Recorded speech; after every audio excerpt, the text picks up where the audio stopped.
ये घर ना मेरा है, मेरा, तेरा नहीं है जो तू अपनी मन की चलाएगी। पर मम्मी जी आप मेरी बात तो सुनिए। मम्मी जी क्या सुने तेरी बात? इस घर में वही होगा जो मैं चाहूंगी। मम्मी जी बस कुछ दिनों की बात है, फिर आप जैसे बोलेंगे वैसे सब कुछ मैं करती तो हूँ ना। तो नई नौकरी लगी है, अच्छी तनख्वाह मिलेगी, कहीं रेंट पे ले लेना। ये कोई धर्मशाला है क्या? मम्मी जी अभी नौकरी लगी नहीं, अभी इंटर्नशिप है। आप समझ क्यों नहीं रही है मेरी बात को? मैं ये नहीं बोल रही कि ये घर मेरा है, आपका ही घर है, पर आप बात तो समझिए। और कौन सा वो रोज रोज आता है? रोज रोज आएगा तो एहसान करेगा मेरे ऊपर? मुझे नहीं रखना है किसी को यहाँ पर। ये घर मेरा है और मेरी ही चलेगी यहाँ पर। मम्मी जी मैं मम्मी पापा को वो हाँ बोल दी हूँ, मैं उनको क्या बोलूंगी? हाँ बोलने से पहले पूछी थी मुझसे? पर मम्मी जी पर मेरी बात तो सुनिए। आप बस कुछ दिनों की बात है, 10 दिन रख लेते हैं, फिर उसके बाद आप जैसे बोलेंगी ना वैसे मैं कर दूँ। मैं तो नहीं रखूंगी, बात खत्म। अपने मम्मी पापा से बात करने से पहले मुझसे पूछी थी तूने? क्या हो गया भाई? सास बहू में सुबह सुबह इतनी किचकिच क्यों हो रही है? अरे पूछ अपनी बीवी से। क्या हो गया रति? ये ना अपने आप को ना इस घर की मालकिन समझने लग गई है।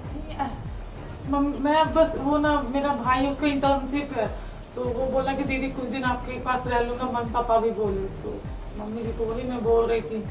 बस 10 दिन की बात है, 10 दिन यहाँ रह लेगा, फिर मैं उसे कहीं और शिफ्ट करा दूंगी।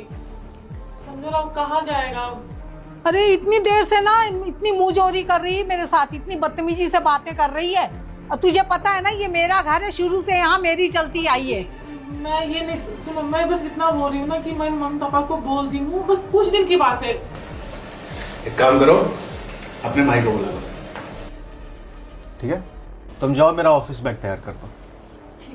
ठीक है जाओ। दीपेश क्या बोल रहा है तू?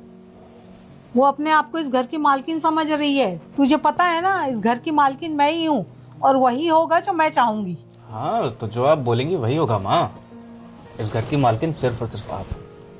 अब आप मुझे ये बताओ कि आप उसके भाई को इस घर में क्यों नहीं रखना चाहती? तो भाई अच्छी तनख्वाह पे नौकरी लगी है उसको। नहीं, अभी नौकरी नहीं लगी है माँ, इंटर्नशिप के लिए आने वाला है। तो किसी धर्मशाला में रुक जाए या रेंट पे ले ले मकान। क्यों? हम उसके परिवार नहीं हैं? एक बात बताइए माँ, शादी क्या सिर्फ 2 लोगों की होती है या 2 परिवारों की होती है? 2 परिवारों की होती है ना? रति का परिवार और हमारा परिवार। जब वो हमारे परिवार को अपना परिवार मानने को तैयार है तो हम उसके परिवार को अपना परिवार क्यों नहीं मान रहे? हमें भी मानना चाहिए ना। ये हमारा फर्ज बनता है कि नहीं बनता है? अब आप ये बोल रही कि इस घर की मालकिन आप हैं, कोई इंसान आकर के इस घर में नहीं रहेगा। ठीक है, मैं आपकी बात से सहमत हूँ।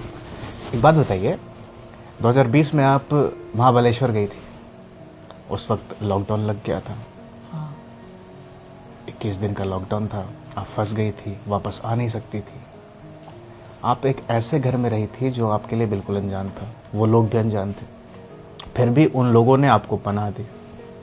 उन लोगों ने ये तो नहीं बोला कि इंसान अनजान है हमारे लिए, हम इसे क्यों रखें, क्योंकि ये इंसानियत है। उनको लगा कि हमें इनकी मदद करनी चाहिए तो उन्होंने आपकी मदद की। सोचिए, वो पराये होते हुए भी उन्होंने आपकी मदद की। फिर ये तो मेरी पत्नी का भाई है। और आप इस तरह से क्यों सोच रही हैं कि कोई पराया इंसान या फिर ऐसा इंसान जिसे मैं अच्छी तरह से नहीं जानती या अच्छी तरह से जिससे मुखातिब नहीं हुई हूँ वो आकर के हमारे घर में रहेगा? बल्कि आप इस तरह से सोचो ना।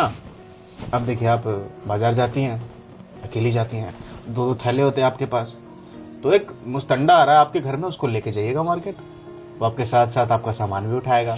आप मंदिर जाती हैं, आप ऑटो का इंतजार करती रहती हैं, वो आएगा अपनी बाइक पे बिठा करके ले जाएगा आपको। इसमें आपका ही फायदा है। ना चला कह रहे तू। अब जाओ मैं ऑफिस, झगड़ा तो नहीं करोगे आप लोग? नहीं। रति, हो गया ऑफिस बैग रेडी? हाँ, ये लीजिए। चलो ठीक है, मैं निकल रहा हूँ ऑफिस के लिए। ठीक है माँ, चलो मैं निकलता हूँ ऑफिस के लिए। बाय। बाय।